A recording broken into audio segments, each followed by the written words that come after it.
Yeah, so nobody has joined, and obviously इतनी जल्दी कोई join नहीं करने वाला है. But I think today is the lighting is like much better. पिछली बार जहाँ पे मैंने किया था और मेरे मेरे मेरे बाल बढ़ते जा रहे हैं और मैंने सोचा है कि मैं इन्हें टेस्ट ख़त्म होने के बाद कटवा लूँगा. Let's see. फिलहाल तो मुझे इतने ख़राब नहीं लग रहे हैं अपने बाल कि मैं इन्हें कटवाने की सोचूं, लेकिन फिर भी प्रॉब्लम बहुत क्रिएट होती है, तो मे बी.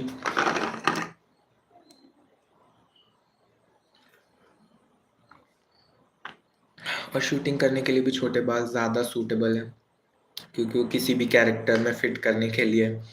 छोटे बाल अगर मेरे हैं तो मैं अलग से वो और बाल ला सकता हूँ, मतलब कुछ लगा सकता हूँ, पर करेक्टर क्रिएट हो सकता है. It's not necessarily important for me to grow long hairs right now, and school prohibit करता है और मुझे भी अभी इतना केयर करने का, हेयर केयर करने का टाइम नहीं है, तो लंबे बाल मैं ना ही रखूँ.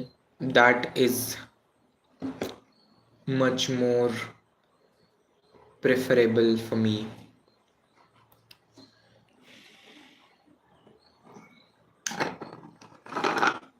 Anyways, I'm studying first flight for.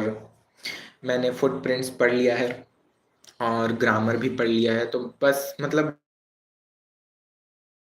मैंने सभी अब जो बचा है वो मैंने पढ़ रखा है. बस मैं एक रीड करने के लिए यहाँ पे एक फाइनल रीड जो होता है ना, मतलब रिवीजन वाला रीड जो उन चैप्टर्स को मुझे देना है, वो करने के लिए मैं बस यहाँ पर आया हूँ. And I thought might as well go live to have a chat with you all, क्योंकि आई एम ट्राइंग लाइव. पहली बात तो ये है कि मैं लाइव ट्राई कर रहा हूँ, क्योंकि आई शुड ट्राई लाइव. मेरे को यूट्यूब के सारे फीचर्स ट्राई करने चाहिए, व्हाई नॉट. और अगर मेरा मतलब मेरी ऑडियंस यहाँ पे मुझसे कनेक्ट होती है लाइव में और मुझसे बात करती है, तो इससे अच्छी चीज़ मेरे लिए क्या ही हो सकती है. सो फिलहाल तो कोई नहीं आया, but we are just going to start the reading. If somebody joins, I start from this, his first flight.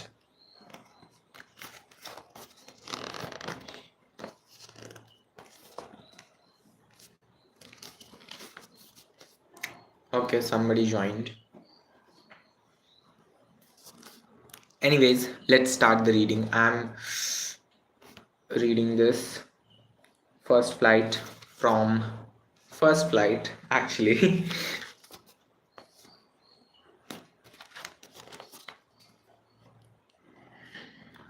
The young seagull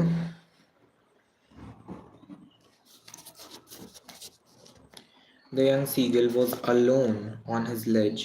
His two brothers and his sisters had already flown away the day before. He had been afraid to fly with them. Somehow, when he had taken a little run forward to the brink of the ledge and attempted to flap his wings, he became afraid. The great expanse of sea stretched down beneath, and it was such a long way down, miles down, he felt certain that his wings would never support him. So he bent his head and ran away back to the little hole under the ledge, where he slept at night, even when each of his brothers and his little sister, whose wings were far shorter than his own, ran to the brink, flapped their wings, and flew away. He failed to muster up courage to take that plunge which appeared to him so desperate. His father and mother had come around, calling to him shrilly, upbraided him, threatening to let him starve on his ledge unless he flew away. But for the life of him, he could not move. That was 24 hours ago. Since then, nobody had come near him. The day before, all day long, he had watched his parents flying about with his brothers and sister, perfecting them in the art of flying, teaching them how to skim the waves and how to dive for fish. He had, in fact, seen his older brother catch his first herring and and devour it on a rock while his parents circled around raising a proud cackle. And all the morning of the whole family had walked about on the big plateau midway down the opposite cliff, taunting him with his cowardice.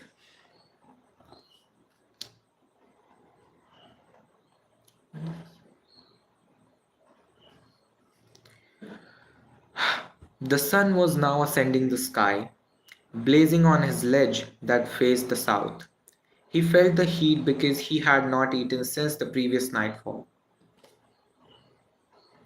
He stepped slowly out to the brink of the ledge, and standing on one leg, with the other leg hidden under his wing, he closed one eye, then the other,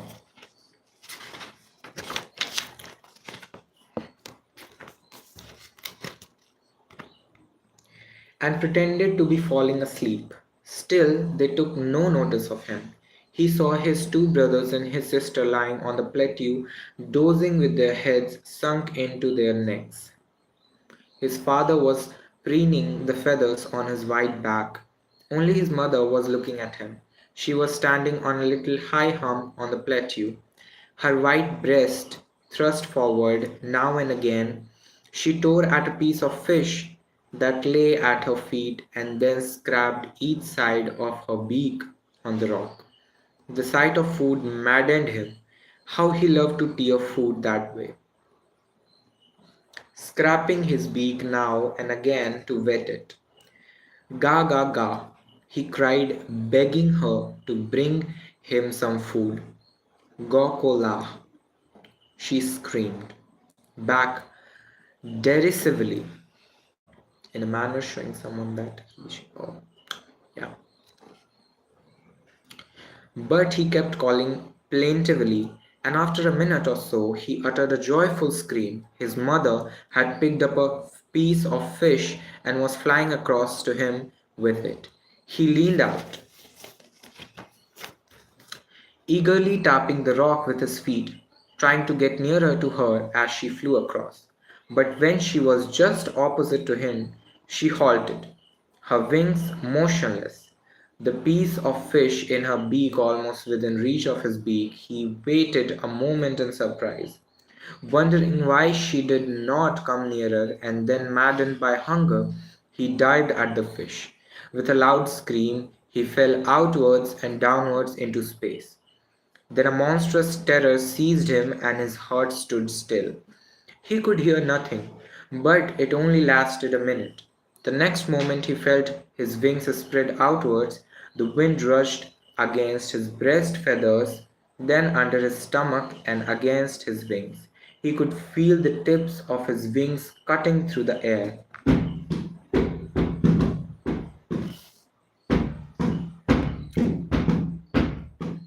zero viewership है, क्या ही फायदा होगा।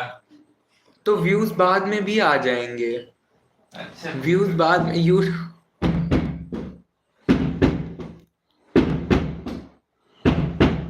evil brother things. That's what he is.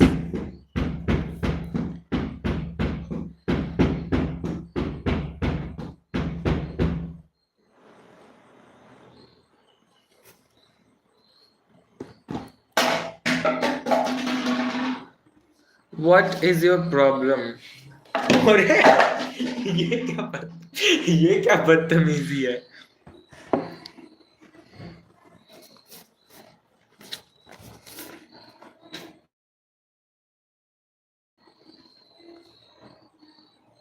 Okay, I lost. Yeah. He was near the sea, now flying straight over it, facing straight out over the ocean. He saw a vast green sea beneath him, with little ridges moving over it, and he turned his beak sideways and cawed amusedly. His parents and his brothers and sister had landed on this green flooring ahead of him. They were beckoning to him, calling shrilly. He dropped his legs to stand on the green sea. His legs sank into it. He screamed with fright and attempted to rise again, flapping his wings. But he was tired and weak with hunger, and he could not rise, exhausted. By the strange exercise, his feet sank into the green sea, and then his belly touched it, and he sank no farther. He was floating on it, and around him his family was screaming, praising him, and their beaks were offering him scraps of dogfish. He had made his first flight. What a lovely story. What a lovely story. Somebody is coming and going at some point. I don't know. But कोई बात नहीं. मेरा purpose है live करना. If somebody wants, they can join.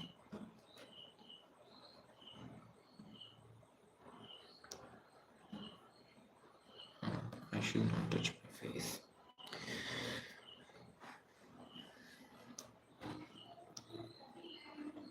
Let me try some things. यहाँ पे क्या क्या available है. Okay, lighting.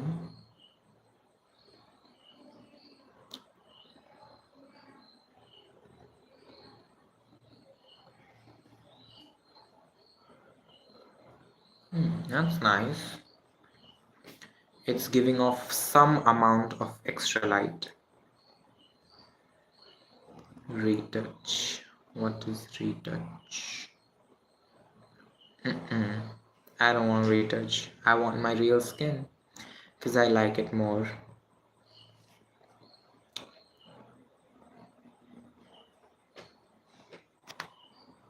Oh, I didn't want to show you that. It was a mistake. A mistake. It's a little messy down there. Anyways, let's start our next chapter.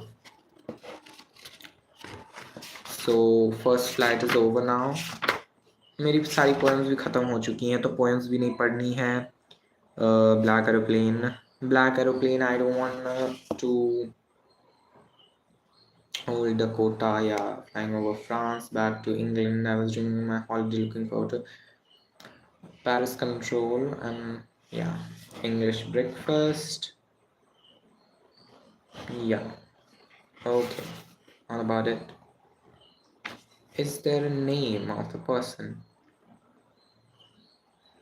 No, there is not. So we'll just move on to the Glimpses of India. Glimpses of India has 3 stories, which contains like a baker from Goa, Kurg tea from Assam. Let's start from a baker from Goa. 85. Okay.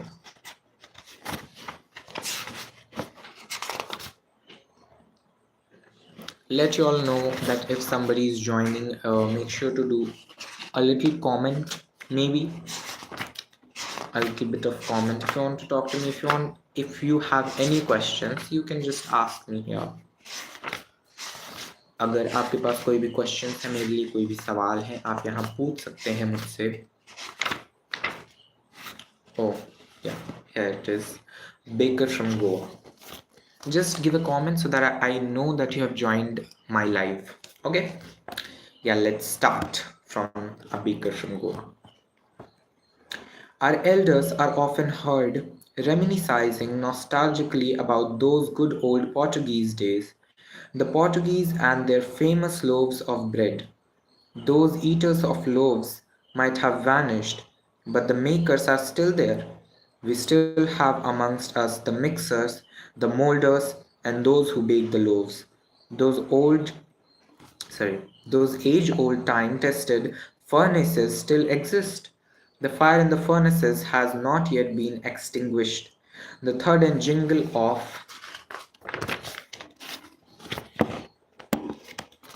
the traditional baker's bamboo heralding his arrival in the morning can still be heard in some places.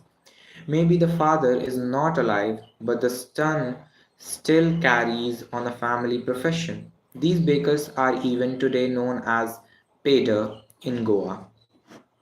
Pader means baker, basically वहाँ पे. I mean मैं समझाने में मैं teacher नहीं हूँ. मैं समझाने नहीं बैठा, मैं यहाँ रीड करने बैठा हूँ. Let me read. अजीब शक्लें बनाने से कुछ नहीं मिलेगा बेटा, पढ़ ले. During our childhood In Goa, the baker used to be our friend, companion, and guide. He used to come at least twice a day, once when he set out in the morning on his selling round, and then again when he returned after emptying his huge basket. The jingling thud of his bamboo woke us up from sleep, and we ran to meet and greet him. Why was it so? Was it for the loaf of the loaf? Loaf of the loaf? Love of the loaf? Not at all. The loaves were bought by some Pasquin or Bastine, the maidservant of the house. It almost sounded like you farted.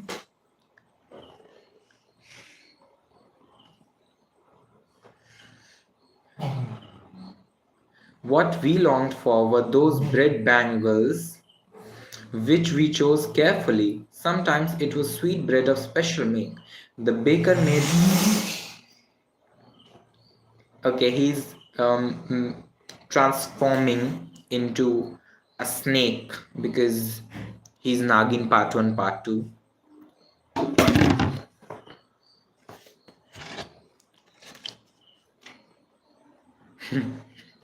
कोई ये live देखेगा तो बच गए ना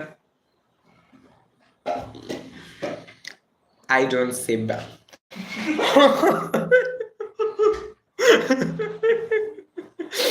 अरे यार क्या है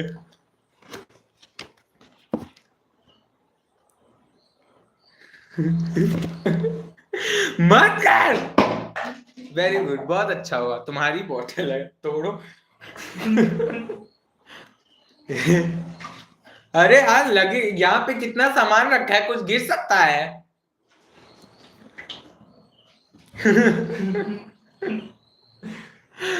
मार दूंगा मैं मत करो यार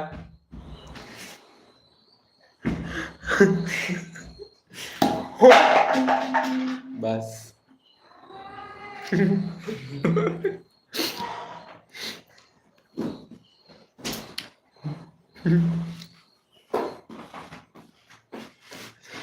अरे पढ़ने दो ना तुम्हारी प्रॉब्लम क्या है which special the baker made his musical entry on the scene with the jhung jhung sound of his specially made bamboo staff. One hand supported the basket on his head and the other banged the bamboo on the ground. He would greet the lady of the house with good morning and then place his basket on the vertical bamboo. We kids would be pushed aside with a mild rebuke and the loaves would be delivered to the servant. But we would not give up. We would climb a bench or the parapet and peep. Parapet and peep?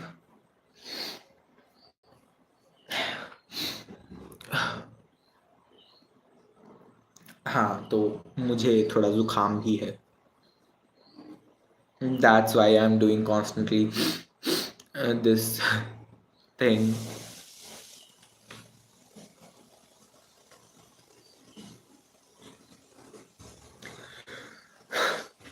ah.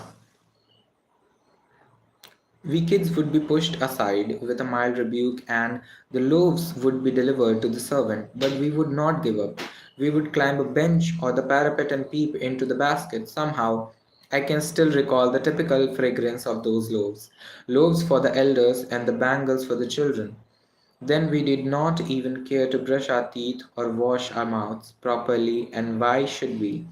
We would take the trouble of plucking the mango leaf for the toothbrush, and why was it necessary at all? The tiger never brushed his teeth. Hot tea could wash and clean up everything so nicely after all. Yeah, brushing is very exhausting for me too, but unfortunately, I know why we have to brush, so I do brushing. Very dumb things on my channel's live, but that is what it is about. Dumbness, the sheer dumbness of the situation.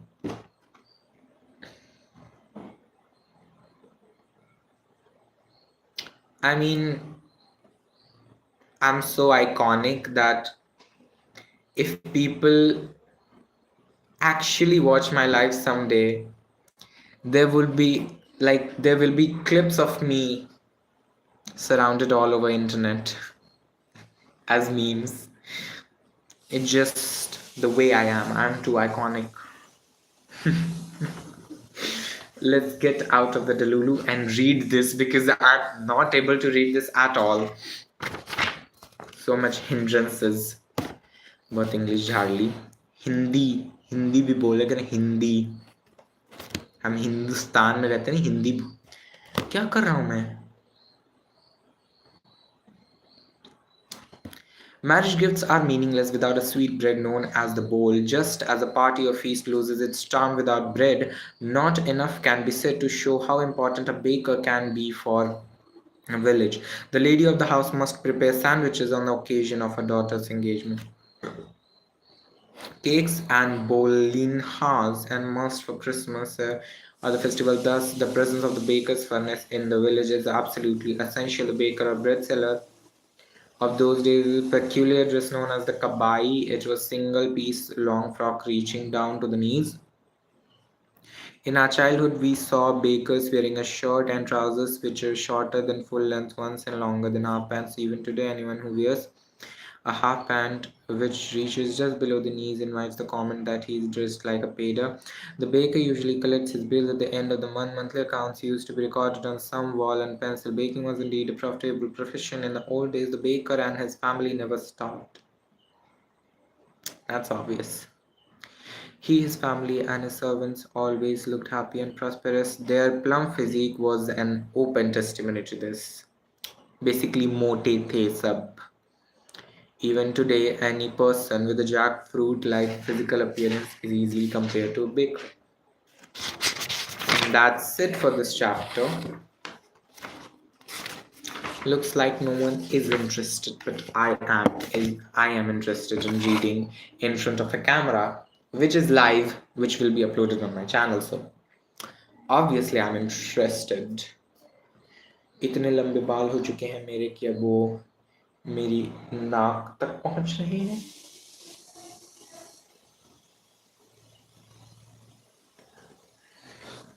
Literally यहाँ पे ठंड में उड़ीसा में इतनी बारिश हो रही है जो कि नहीं होनी चाहिए, कि सड़कों पे पानी भराया है और मुझे इस सिचुएशन में एग्ज़ाम देने जाना पड़ता है. तो I go through this road which is not a pakka road. मतलब मेरे घर से मेन रोड तक का distance is kachcha road and it's not like we live in a gaon. See the development, there is no development. But मैं scooty से जाता हूँ and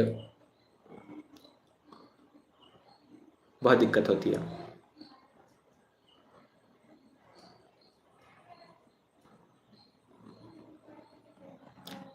I deserve a car. I mean, obviously, I cannot step out in rain. Like, मुझे बारिश बहुत अच्छी लगती है, but this is excessive rain. बारिश में भीगना भी बहुत अच्छा लगता है, but this is excessive rain. बारिश में बाहर जाना भी बहुत अच्छा लगता है, but this is excessive rain. This is अभी भी बादल हैं, फिर से रात में बारिश होगी और हल्की हल्की हल्की हल्की लगातार हुए जा रही हुए जा रही हुए जा रही. पता नहीं क्या होगा. अभी मैंने सुना रिसेंटली कोलकाता में भी बाढ़ आ गई है. यहाँ पे पता नहीं क्या होगा. भगवान ना करे कि यहाँ पे बाढ़ आए. मैं सुरक्षित रहूं और सब भी सुरक्षित रहें, यहाँ के लोग. मतलब इतनी जगह बाढ़ आ गई इस बार. तो इंडिया में इतनी बाढ़ आई, इतनी बारिश हुई है, हर जगह बाढ़ हर जगह बारिश. पता नहीं क्या हो रहा है. आई मीन पता है क्या हो रहा है.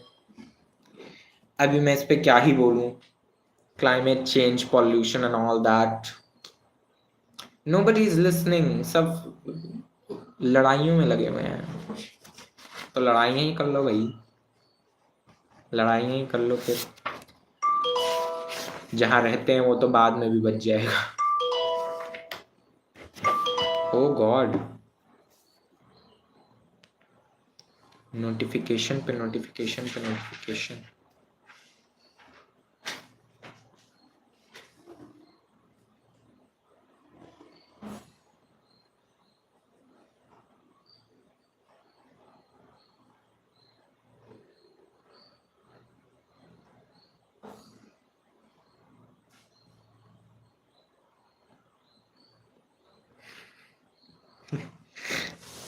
I'm watching my live right now. See this.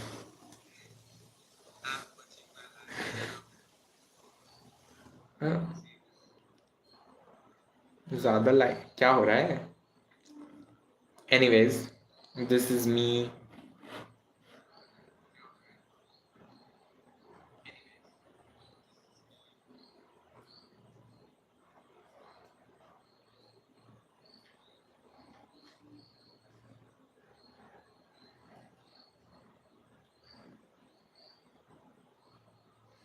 Can we see that?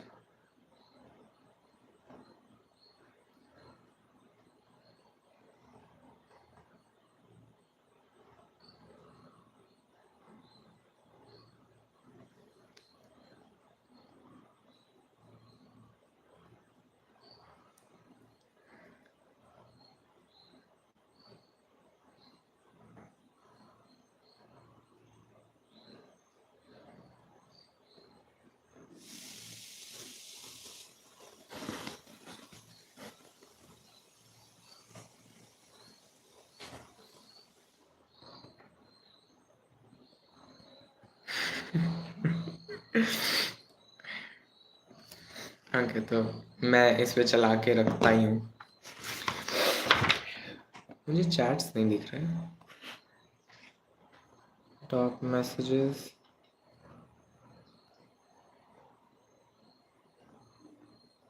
all. Yeah, now I see the comment. Can I like this? How do I like?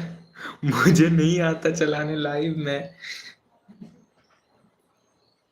अपने ही लाइव को लाइक करने की कोशिश कर रहा हूँ बाय द वे मैं, but मुझसे वो भी नहीं हो रहा है।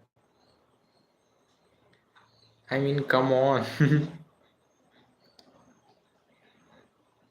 ओके, याइक, चलते रहने देते हैं लाइव इस पे। Coorg Coorg Coorg is fine, but midway between Mysore and the coastal town of Mangalore sits a piece of heaven that must have drifted from the kingdom of God. This land of rolling hills is inhabited by a proud race of martial men, beautiful women, and wild creatures. Kurg or Kodagu, the smallest district of Karnataka, is home to evergreen forest spices, and coffee plantations. Evergreen rainforests cover 30% of this district. During the monsoons, it pours enough to keep many visitors away. The season of joy commences from September and continues till March. The weather is perfect with some showers thrown in for good measure. The air breeds of invigorating coffee estates, and colonial bungalows stand tucked under tree canopies in prime corners. The fiercely independent people of Kurg are possibly of Greek or Arab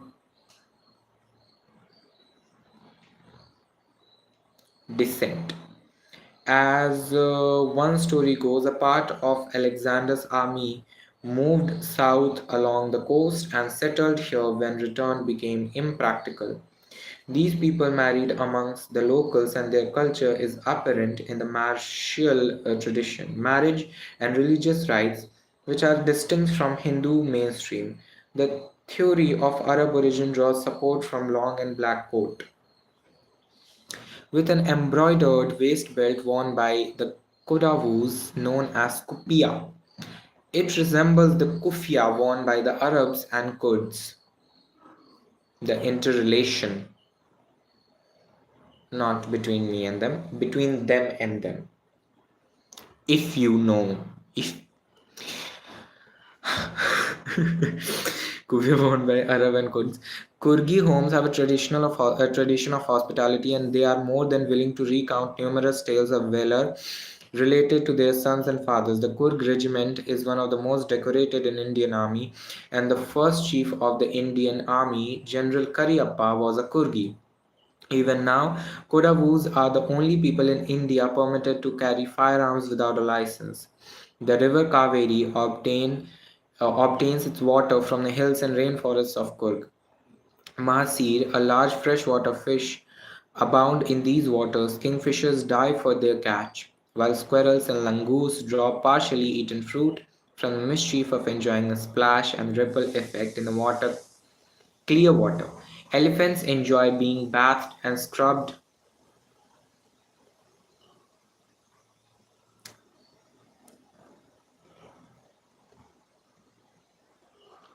Somebody join my live.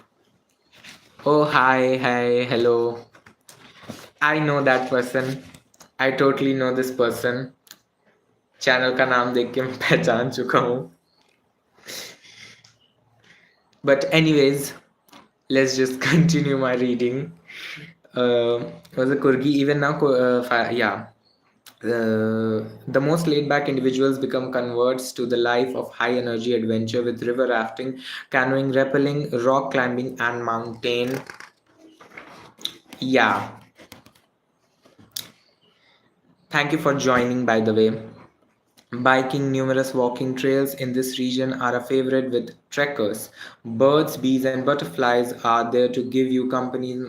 Macaques, Malabar, squirrels, langurs, and slender lories keep a watchful eye from the tree canopy. I do, however, prefer to step aside for wild elephants. The climb to the Brahmagiri hills bring you into a panoramic view of the entire misty landscape of Kurg. A walk across the rope bridge leads to the 64-acre island of Nisargdham, running into Buddhist monks from India's largest Tibetan settlement at nearby Bailakuppe is a bonus. The monks in red ochre and yellow robes are amongst the many surprises that wait to be discovered by visitors searching for the heart and soul of India, right here in Kurg. Very nice story though. Tea from Assam. Last thing to be read by me. Chai garam, chai garam. A vendor called out in a high pitched voice. He came up to their window and asked, Chai sir? Give us 2 cups, Pranjal said. They sipped the steaming hot liquid. Almost everyone in their compartment was drinking tea too. Do you know that over 80 crore cups of tea are drunk every day throughout the world? Rajvi said. Phew! Exclaimed Pranjal. Tea really is very popular. The train pulled out of the station. Pranjal buried his nose in his detective book again. Rajvi too was an ardent fan of detective stories, but at the moment he was keener on looking at the beautiful scenery. It was green, green everywhere. Rajveer had never seen so much greenery before. Then the soft green paddy fields gave way to tea bushes. It was a magnificent view. Against the backdrop of densely wooded hills, a sea of tea bushes stretched as far as the eye could see. Dwarfing the tiny tea plants were tall, sturdy shade trees, and amidst the orderly rows of bushes busily moved doll like figures. In the distance was an ugly building with smoke billowing out of tall chimneys.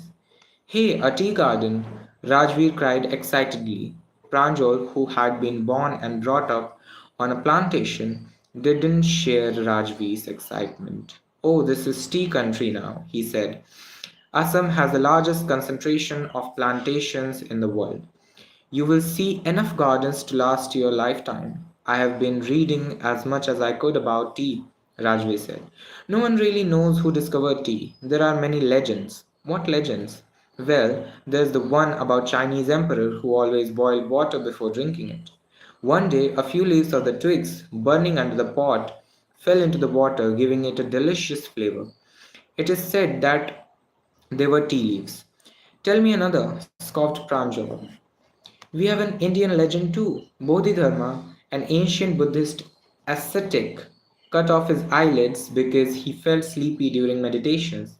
10 tea plants grew out of his eyelids. The leaves of these plants, when put in hot water and drunk, banished sleep. Tea was first drunk in China, Rajvir added, as far back as 2700 BC. In fact, words such as tea, chai, and chini are from Chinese. Tea came to Europe only in the 16th century and was drunk more as medicine than as beverage. The train clattered into Mariani Junction. The boys collected their luggage and pushed their way to the crowded platform. Pranjal's parents were awaiting for them. Soon they were driving towards Bari, the tea garden managed by Pranjal's father. An hour later, the car veered sharply off the main road. They crossed a cattle bridge and entered Bari tea estate. On both of the sides, the gravel road were acre upon acre of tea bushes, all neatly pruned to the same height. Groups of tea pluckers with bamboo baskets on their backs, wearing plastic aprons, were plucking the newly sprouted leaves. I'm still joined here. Why can I find it? It's not showing any viewership. How is it possible? I still have one viewership. ये तो दिखाओ कम से कम मैंने खुद को join करके रखा है वो भी नहीं दिखा रहे हैं. Pranjal's father slowed down to allow a tractor pulling a trailer load of tea leaves to pass. This is the second flush or sprouting period, isn't it, Mr. Barua? Rajvi asked. It lasts from May to July and yields the best tea. You seem to have done your homework before coming, Pranjal's father said in surprise. Yes, Mr. Barua, Rajvi admitted, but I hope to learn much more. Okay, I should end my live now because I've completed my like all the chapters. So yeah, that was it for this live. And some people are already in my room, so okay, bye. Bye. Bye.